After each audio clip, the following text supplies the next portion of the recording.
Salam bagi kita semuanya, Bapak Ibu Saudara-saudara yang kami kasihi dalam Kristus Yesus. Marilah kita mendengar firman Tuhan, khotbah Minggu tanggal 12 November tahun 2023. Namun sebelumnya mari kita berdoa. Damai sejahtera dari Allah Bapa yang melampaui segala akal, itulah yang akan memelihara hati dan pikiran kita dalam Kristus Yesus Tuhan kita. Amin. Firman Tuhan bagi kita tertulis dalam 1 Tesalonika pasal 5 ayat 1 sampai ayat 11. Demikian firman Tuhan di bawah perikop berjaga-jaga. Tetapi tentang zaman dan masa, saudara-saudara tidak perlu dituliskan kepadamu, karena kamu sendiri tahu benar-benar bahwa hari Tuhan datang seperti pencuri pada malam. Apabila mereka mengatakan semuanya damai dan aman, maka tiba-tiba mereka ditimpa oleh kebinasaan, seperti seorang perempuan yang hamil ditimpa oleh sakit bersalin. Mereka pasti tidak akan luput. Tetapi kamu, saudara-saudara, kamu tidak hidup di dalam kegelapan, sehingga hari itu tiba-tiba mendatangi kamu seperti pencuri, karena kamu semua adalah anak-anak terang dan anak-anak siang. Kita bukanlah orang-orang malam atau orang-orang kegelapan. Sebab itu, baiklah jangan kita tidur seperti orang-orang lain, tetapi berjaga-jaga dan sadar. Sebab mereka yang tidur waktu malam, dan mereka yang mabuk waktu malam. Tetapi kita yang adalah orang-orang siang, baiklah kita sadar, berbaju jerahkan iman dan kasih, dan berketopongkan pengharapan keselamatan. Karena Allah tidak menetapkan kita untuk ditimpa murka, tetapi untuk beroleh keselamatan oleh Yesus Kristus Tuhan kita, yang sudah mati untuk kita, supaya entah kita berjaga-jaga, entah kita tidur, kita hidup bersama-sama dengan Dia.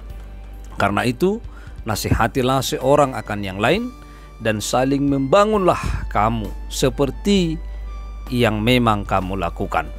Demikian pembacaan firman Tuhan. Saudara-saudara yang kami kasihi dalam Kristus Yesus, tema khotbah kita pada saat ini, saling membangun dalam menanti kedatangan Tuhan. Dalam hidup kita diajarkan oleh firman Tuhan supaya kita selalu berjaga dan waspada dalam dunia ini. Iman dan firman Tuhan menjadi senjata kita untuk berjaga-jaga, sebab musuh kita di dunia ini harus dihadapi dengan iman dan firman Tuhan. Kekuatan, kemampuan, dan segala yang kita miliki tidak akan dapat mengalahkan setiap pergumulan di dunia ini. Tetapi iman memberi kita pengharapan akan pertolongan Tuhan untuk mengalahkan setiap musuh dalam dunia ini. Menjelang zaman dan masa zaman akhir ini, kita harus memiliki kemampuan untuk dapat saling membangun iman dan pengharapan dan kasih sebelum kedatangan Yesus kedua kali ke tengah-tengah dunia ini. Dalam firman ini kita disuguhi oleh tema saling membangun dalam menanti kedatangan Tuhan. Bapak Ibu Saudara-saudara yang terkasih, dalam tema khotbah kita pada saat ini ada dua hal yang ditekankan. Yang pertama, supaya kita saling membangun. Yang kedua, bahwa kita menanti kedatangan Tuhan. Saling membangun artinya bahwa kita melakukan suatu tindakan, bangkit dan berdiri. Kita tidak tetap berada dalam posisi kita yang aman itu. Saling membangun berarti kita saling melakukan tindakan seorang dengan yang lain, berarti saling mengingatkan, saling menopang, saling membantu di dalam iman supaya bisa bertahan dan tetap melakukan kehendak Allah dalam menantikan kedatangan Tuhan. Tidak ada yang mengetahui kapan Tuhan datang, karena Dia datang seperti seorang pencuri. Maka kita selalu siap kapanpun Tuhan datang. Ibu bapak saudara-saudara, menurut khotbah kita ini, bagaimana cara orang percaya untuk saling membangun dan menantikan Tuhan? Yang pertama, kita menyadari bahwa hari Tuhan datang seperti seorang pencuri.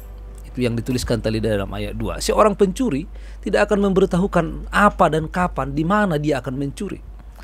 Seorang pencuri, dia akan selalu mengusahakan bagaimana supaya orang lain tidak mengetahui rencananya.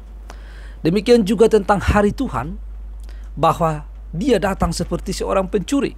Maka kita tidak mengetahui kapan hari Tuhan itu akan terjadi, atau akhir zaman itu atau kedatangan Yesus yang kedua kali ke tengah-tengah dunia ini.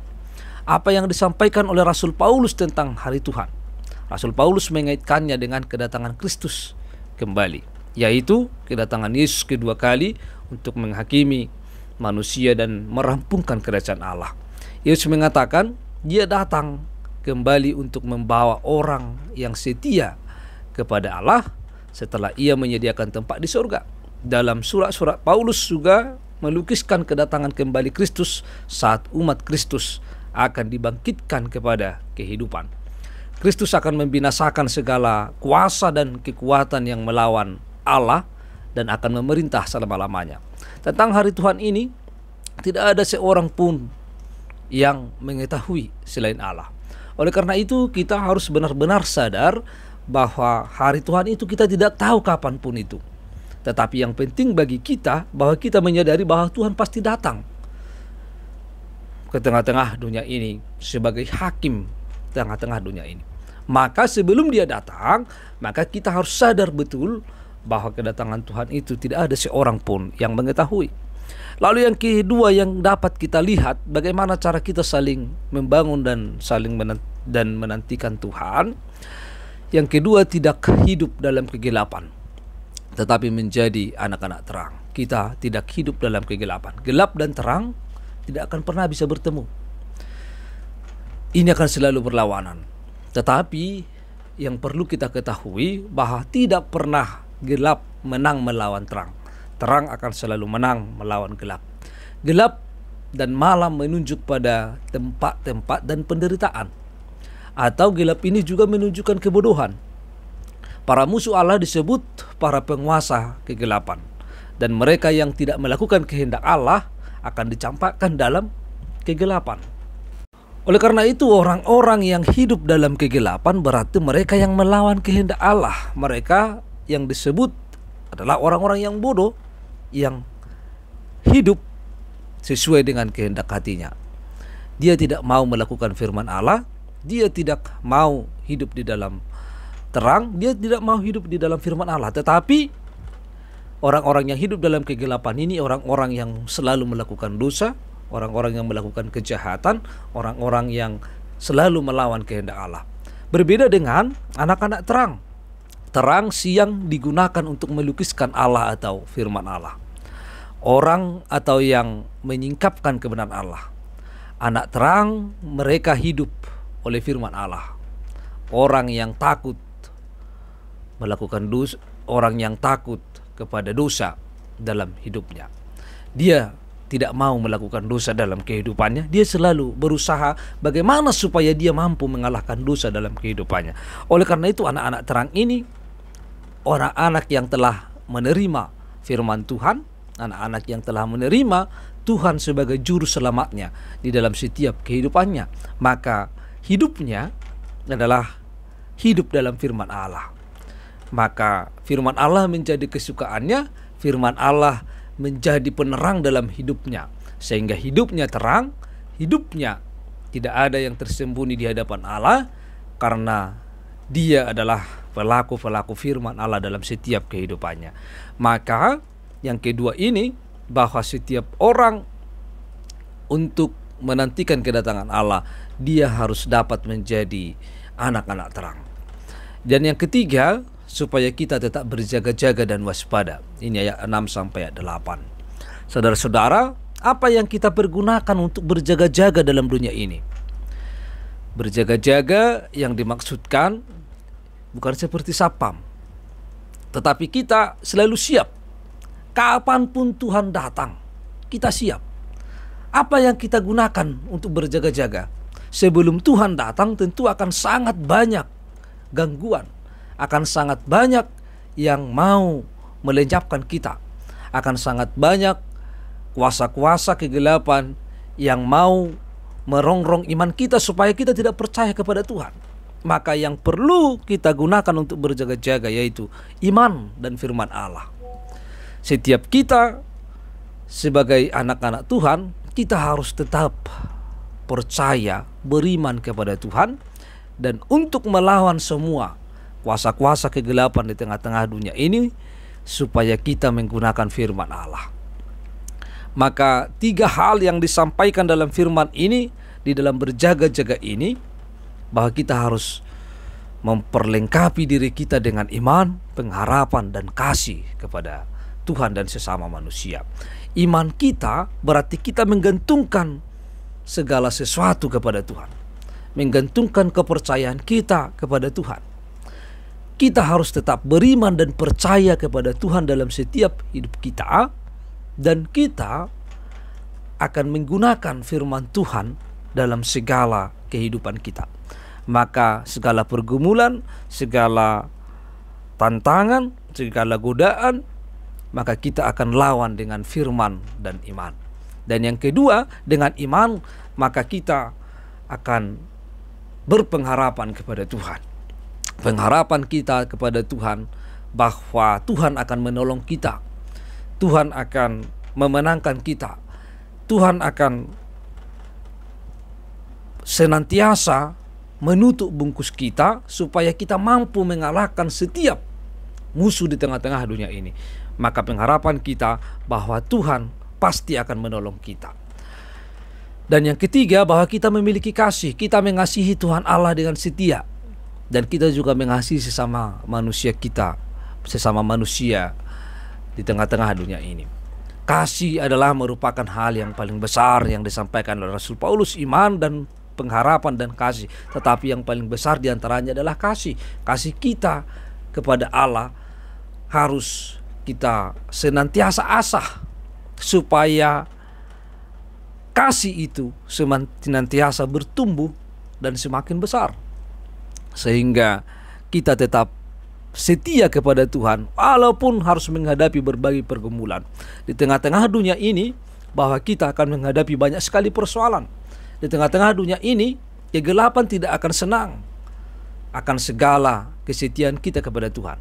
Maka ketiga hal ini harus benar-benar kita pergunakan untuk melawan kuasa-kuasa kegelapan di tengah-tengah dunia ini. Iman, pengharapan, dan kasih kepada Tuhan. Itu yang ketiga. Yang keempat, ibu bapak, saudara-saudara, bagaimana cara kita saling menolong, saling membantu, dan menanti Tuhan, kedatangan Tuhan. Kita harus mengingat bahwa Tuhan telah menyelamatkan kita, telah memberikan kita keselamatan melalui kematian Yesus di kayu salib. Itu bisa kita lihat di dalam ayat 9 dan ayat 10. Oleh karena itu, bahwa keselamatan yang kita terima dari Tuhan adalah keselamatan tanpa bayar. Keselamatan yang diberikan bagi kita adalah keselamatan yang mengorbankan dirinya, sehingga kita harus menerima dengan iman. Keselamatan yang kita miliki adalah merupakan anugerah. Kita harus menyadari bahwa kita telah ditebus dari cara hidup kita yang lama.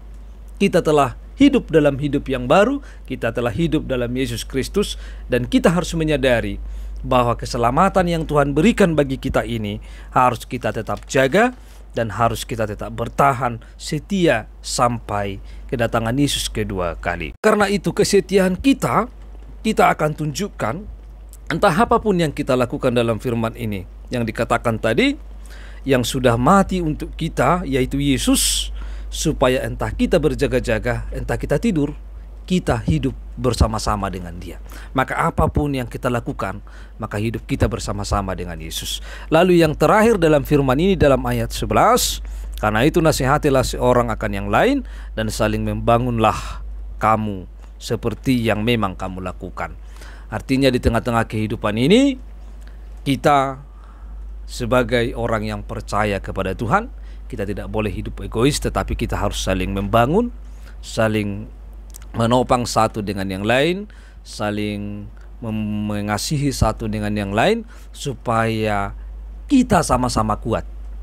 Tujuannya adalah supaya kita sama-sama kuat dalam menantikan Tuhan, walaupun menghadapi berbagai masalah dan pencobaan, berbagai tantangan yang kita hadapi di tengah-tengah dunia ini. Tetapi kalau sesama orang yang percaya itu dapat saling membangun, dapat saling menolong, dapat saling menasihati, dapat saling menegur satu dengan yang lain, maka kita akan bertahan sampai kedatangan Yesus kedua kali ke tengah-tengah dunia ini, sampai kedatangan Tuhan. Kita tetap setia dan percaya. maka tidak ada yang dapat memisahkan kita daripada Tuhan. Kita harus tetap setia, kita harus menanti Tuhan dengan setia dalam hidup ini. Amin, kita berdoa. Ya Tuhan Allah Bapa kami yang di surga, kami telah mendengar firman-Mu. Biarlah kuasa Roh Kudus-Mu yang memenuhi kami, supaya firman-Mu dapat kami lakukan, dan kami hidup di tengah-tengah dunia ini dapat saling membangun dan dapat menanti kedatangan Tuhan dengan setia dalam hidup ini. Dalam nama Kristus Yesus kami telah berdoa. Amin.